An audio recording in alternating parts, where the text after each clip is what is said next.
وہ اسد کے ساتھ ایک کیس پر گفتگو کر رہا تھا جب اس کے آفس کا فون بجا۔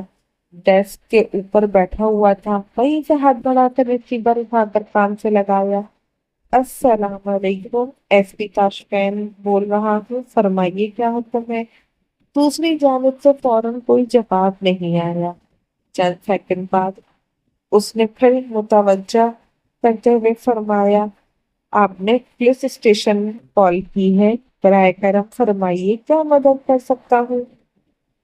اس دفعہ مدھم سے نسوانی سرگوشی سنائی دی۔ مجھے ایس پی تاشفین اسرار سے بات کرنی ہے۔ جی، تاشفین ہی عرض کر رہا ہوں، آپ کون؟ کیا واقعی تاشفین اسرار بول رہے ہیں؟ تاشفین کے ماتھے پہ دو بل ابھرے، سوچ نظروں سے آنے والی کال کا نمبر چیک کیا۔ نمبر لوکل تھا، مگر موبائل یا لینڈ لائن کے بجائے پی سی او کا نمبر تھا۔ وہ ڈیسک سے اٹھا اپنی کرسی پہ بیٹھتے ہوئے بولا، آپ نے تاشفین اسرار کے دفتر کا نمبر ملایا ہے اور تاشفین سے ہی بات کر رہی ہیں۔ اب اپنے فون کرنے کی وجہ بھی بیان کر دیں۔ میں کیسے یقین کر لوں گا آپ تاشفین ہیں؟ آپ جو کوئی بھی ہیں، اس وقت میں اپنے آفس میں موجود ہوں۔ آپ یہاں تشریف لا کر میری آئی ڈی کارڈ دیکھ کر میری شناخت کنفرم کر لیں۔ السلام علیکم۔ اس نے ریسیور واپس رکھ کر اسد کی طرف دیکھا۔ آپ اس کیس کی ساری تفتیش کریں، اور ہاں، کورٹ کی ہیئرنگ کے دوران آتے جاتے وقت ان ملزمان کی سیکیورٹی پر کوئی لاپرواہی برداشت نہیں کروں گا، خاص کر جب ہم لوگ جانتے ہیں ان کے ساتھ ہی پوری کوشش کریں گے۔ یا تو ان کو کورٹ جانے سے پہلے بھگا لیں یا ان کو مروا دیں، بہت زیادہ خطرہ ہوگا۔ فون دوبارہ بجنے لگا۔ جی فرمائیے ایس پی صاحب، کیا آپ سے ملاقات ہو سکتی ہے؟ دوسری جانب وہی پہلی والی جسمانی آواز سنائی دی۔ جی بتایا تو ہے کہ آفس میں موجود ہوں، آپ تشریف لے آئے۔ میں آپ کے آفس نہیں آ سکتی، اور بتا اب کہ میری کال مت کاٹیے گا، میرے پاس واپس کال کرنے کے پیسے نہیں ہیں۔ مجھے آپ سے بہت ضروری ملنا ہے۔ میں پولیس سے رابطہ نہیں کر سکتی ہوں، میری اور میرے والدین کی جان کو خطرہ ہے۔ وہ لڑکی اس وقت تاشفین کی پوری توجہ حاصل کر چکی تھی۔ آپ کہاں سے بول رہی ہیں؟ میں لاہور میں ہی ہوں۔ میں آپ کی کیا مدد کر سکتا ہوں؟ مجھے ہر حال میں آپ سے ملاقات کرنی ہے، آپ کو اللہ کا واسطہ ایک دفعہ مجھ سے مل لیں گے۔ تاشفین نے ایک دو سیکنڈ سوچا، کہاں ملنا ہے؟ اس لڑکی نے اپنا پتہ اور وقت بتانے کے بعد فون رکھ دیا۔ تاشفین نے اپنی ریسٹ واچ پہ ایک نظر ڈالی۔ مطلوبہ وقت میں 15 منٹ رہتے تھے۔ وہ کرسی سے اٹھتے ہوئے اسد سے مخاطب ہوا، میں آدھے گھنٹے تک آتا ہوں سر، برا نہ منائے تو کیا میں پوچھ سکتا ہوں کہ آپ کہاں جا رہے ہیں؟ ایک ضروری کام سے جا رہا ہوں سر، کل والے واقعے کے بعد آپ کو تھوڑی احتیاط میں رہنا ہوگا۔ میڈیا میں ابھی تک کل والی خبریں چل رہی ہیں۔ بشارت حسین نے جس آسانی سے مجرموں سے لا تعلقی کا اظہار کیا ہے، یہ اس کی عادت کے خلاف ہے۔ وہ یقیناً چھپ کر وار کرے گا، اس لیے آپ کو اپنی حفاظت کرنی ہوگی۔ شکریہ اسد صاحب، میں آپ کی بات دماغ میں رکھوں گا۔ کیا میں آپ کے ساتھ آ سکتا ہوں؟ آپ یہ کام تمام کریں، مجھے چونکہ اندازہ نہیں ہے کہ اس ملاقات سے کیا حاصل ہونا ہے، ورنہ آپ کو ساتھ لے جاتا سر، اسی لیے تو کہہ رہا ہوں آپ اکیلے مت جائیں، یہ کال ایک ٹریپ بھی ہو سکتی ہے۔ اسد صاحب، آواز سے تو کوئی ڈری سہمی سی لڑکی معلوم ہوئی ہے، نہ جانے کیوں پر مجھے ایسا لگ رہا ہے جیسے یہ پرینک کال نہیں تھی۔ آپ بے فکر رہیں، میں احتیاط سے کام لوں گا۔ وہ آفس سے نکل گیا۔ پروفیسر نیاز احمد کیمسٹری کے استاد تھے، فارس کے پسندیدہ انسان، جن کے لیکچر وہ پوری توجہ سے لیتا تھا۔ اس وقت بھی وہ اپنے وائٹ بورڈ پر ایکویشن لکھ کر اپنے شاگردوں کو اسے حل کرنے کا کہہ رہے تھے۔ کیمسٹری فارس کا پلس پوائنٹ تھا۔